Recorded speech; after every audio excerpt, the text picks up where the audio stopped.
ஏமா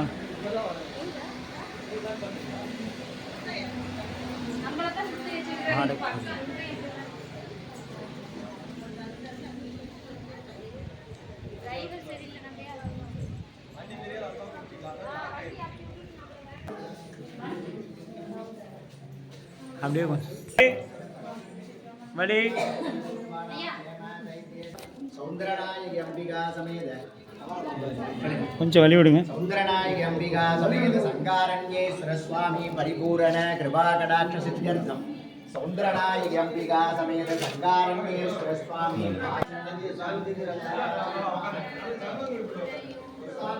பத்மாசனஸ்தம் சசிதர மகுடம் பஞ்சவக்ரம்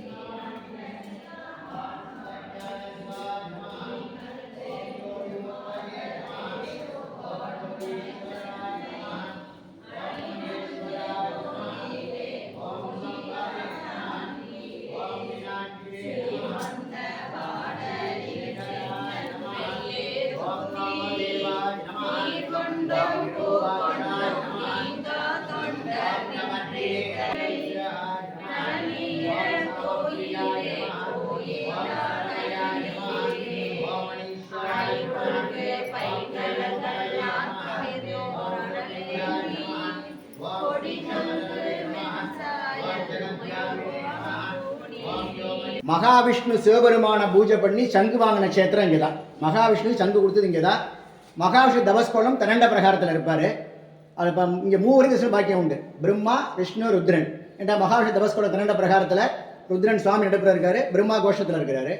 சுவாமி ரோமாஞ்சன லிங்கம். எப்படி நம்ம உடம்புல மயிர்காம்புகள் இருக்கோ, தைலாபிஷேகம் பண்ணிட்டு தீபாரதனை பண்ணும்போது இந்த கோடுகள் தெரியும் சுவாமி மேலே.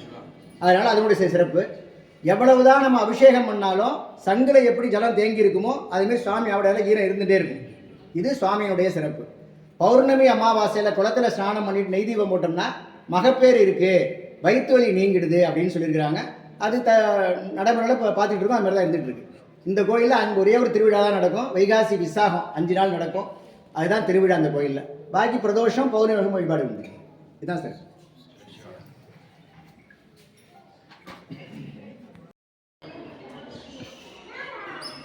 திருநின்றியூர் திருத்தலம்.